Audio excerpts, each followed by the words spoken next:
Good morning, Jacked and Nerdy fans. Jeremy here with a non-spoiler review for Shazam! Fury of the Gods. Before I jump into that review though, if you haven't done so already, make sure you hit that subscribe button, that way you guys never miss out on a video. And if you do enjoy our content, please make sure you give these videos a thumbs up. That helps promote our videos to other users and will push our name out there for people who may not know we're doing these videos. So please hit that subscribe button, give the video a thumbs up. That would be greatly appreciated. Now, with that out of the way, Shazam! Fury of the Gods. Now, I did not see the first Shazam in the movies. I didn't see it until probably 2 or 3 years after it came out. Sorry. And I think it was on streaming or something. So I didn't see the original film in the cinemas. However, I did have a good time and enjoyed it quite a bit. So when I saw the trailers for the sequel, I was very intrigued. It looked very funny, very entertaining. And so going into this movie, I mean, I didn't have great expectations. I wasn't expecting Shakespeare or anything like that. However, I was expecting it to be a fun, entertaining film nonetheless. And you know what? They hit the mark with this, absolutely. The director, David Sandberg, did a fantastic job directing this film. It's very similar to the first film. It's very family orientated, family friendly. It gives you all those warm, fuzzy feelings. Yet, so there's great comedic elements. Lots of one-liners and zingers. Some really good action and adventure, and it really just has everything in it that you would want from this type of superhero film. So I definitely enjoyed it. The casting is fantastic. If you're familiar with the original, you've got Zachary Levi playing Shazam. You've got Grace Carolan. You've got Asher Angel, Jack Dylan Grazer, Michelle Broth. It's really got a fantastic cast. I'll see if I can grab a few more. You've got Megan Good, who's absolutely fantastic in it. Adam Brody, Ross Butler. Who we got here? Cooper Andrews, who's fantastic.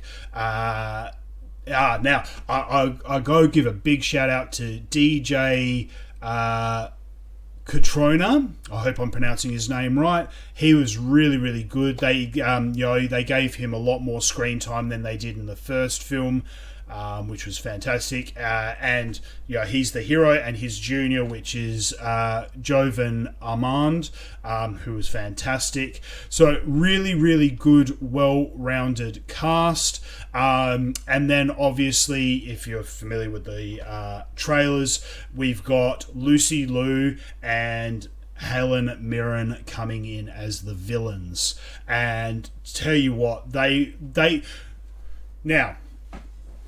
were really, really good with what they had to work with and with the amount of screen time that they had.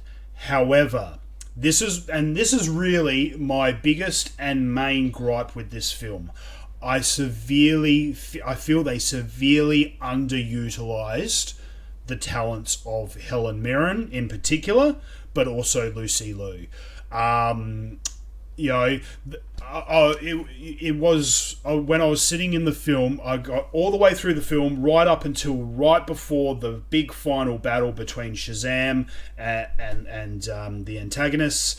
Not to give anything away, but I was sitting there feeling like there wasn't enough depth to these villains and why they're doing what they're doing. I mean, I understood what they were doing and I understood why they were doing it, but I wanted more. I wanted more depth of character. They still felt very one or even two-dimensional as villains, and I really think they they missed an opportunity to really make us feel invested in these characters. And I think that, and again, the Lucy Liu and Helen Mirren are two A-list celebrities. I'll say it. They're two, especially Helen Mirren is one of the greatest of all time. I have a big spot in my heart for Helen Mirren. I absolutely adore her, and I really, really feel that they really missed an opportunity with her, and they severely underutilized her.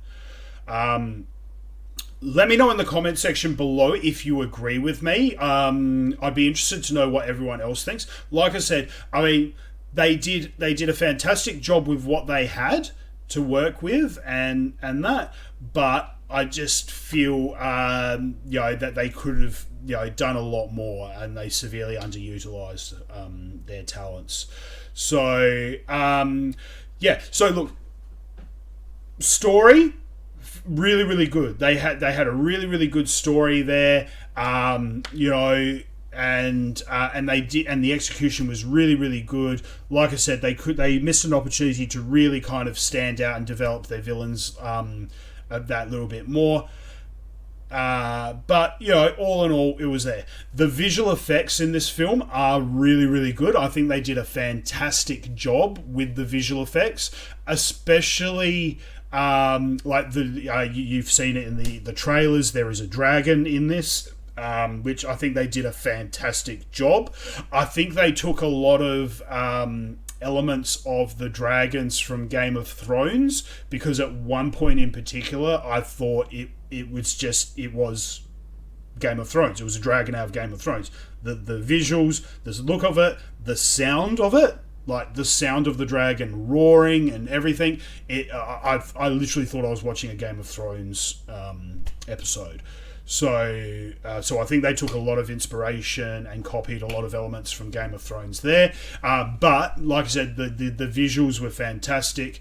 I loved the use of mythology and story and all of that. I mean, I'm not a Shazam comic book reader. I've never read any of the comics. I know the basics of the character though. But obviously they also take a lot of elements of Greek mythology and mythology of wizards and Arthur and various things there. So they did a really good job of tying mythology into this, which was fantastic. So all in all, I felt this was a really, really good movie. They swung for the fences and they did hit. It is a bit of a shame now that this era of the DCU is over. This is the last film out of that. Oh no, sorry, we've still got Aquaman to come. Sorry, I do apologise. This is the second to last film out of the DCU, which I'm sorry to see go. I think it has still had a lot of potential, and they could have made a lot of really great films with Shazam and Batman and Henry Cavill's Superman and Aquaman and Wonder Woman and all that kind of stuff. I think they still had lots of great stories they could have told and lots of potential. I loved a lot of the actors and actresses involved in the DCU, so it's just a real shame to see it coming to an end. However, that being said, now that we're going to be moving into the new phase with under the tutelage of James Gunn and I think it's Peter Safran. I might be getting that wrong. I can't remember off the top of my head. But we're moving into a new era of Warner Brothers and DC. So I'm really interested to see what's going to be coming out over the next few years. However, I just feel there was still so much potential left with the DCU as it was. But we'll just have to wait and see. Anyway, that's my review. Look, I give this movie a thumbs up. If you're looking for a good, fun movie to go and see this weekend, I fully endorse Shazam. At the moment, it's got an IMDb score of 6.9 out of 10 and a Rotten Tomatoes score of 58%. I would personally raise that up quite a bit. I'd give it a good 70%.